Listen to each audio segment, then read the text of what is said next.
I can trace my family probably to the mid-19th century. I have my great-great-grandfather's picture. He was a farmer in the territories. Texas was a territory. And I have his photo.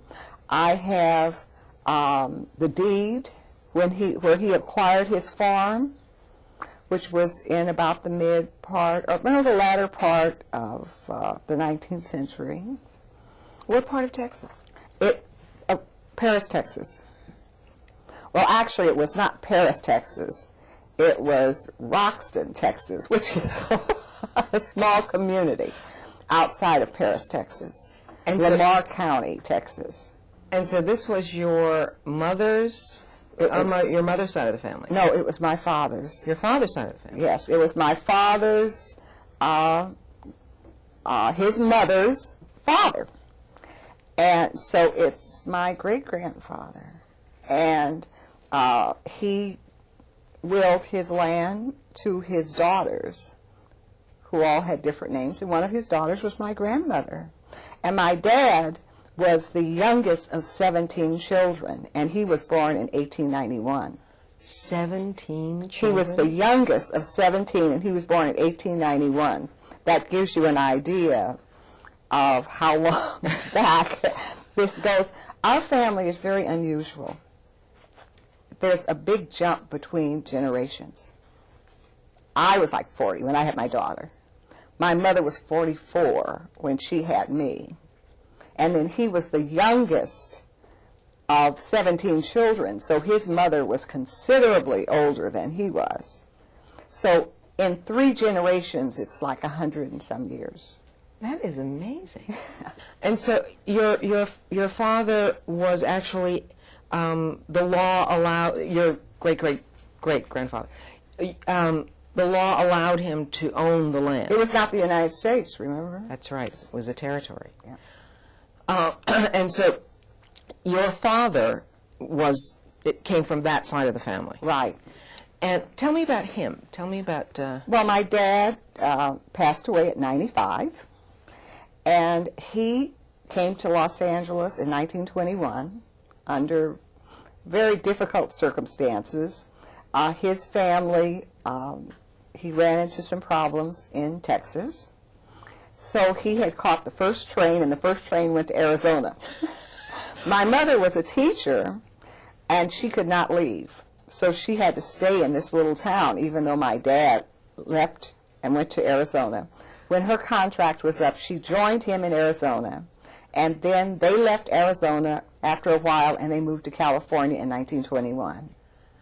Now, what kind of problems did your father run into? Well, he ran into some problems with the owner of the store, because my mother was one of these people who believed you pay cash for everything. And in that economy, farmers charged everything. And then when they got their crops sold, they then would pay for the things they had purchased. So there was a big discussion, and my mother had good books, and she knew he didn't owe money, and it became a very difficult thing, and so it became a lynch mob situation, and my dad just caught the first train. A lynch mob situation? Yes. Well, it wasn't a mob. It was just he said, you know, we're going to get you. You think you're better than we are. You're married to a school teacher, and you think that you can do things your way, and you're not going to do it. So he just had to run. So he and your mother lived in an area that basically had black as farmers and workers, and then a few whites who were the... Well, actually, it was whites and blacks were all kind of, I think, related and everything else. So there wasn't that kind of strict racial divide? No. It was not that kind of divide, no. Because a lot of, part of what is helpful for young people who listen to these stories is understanding that different black people came out of different backgrounds.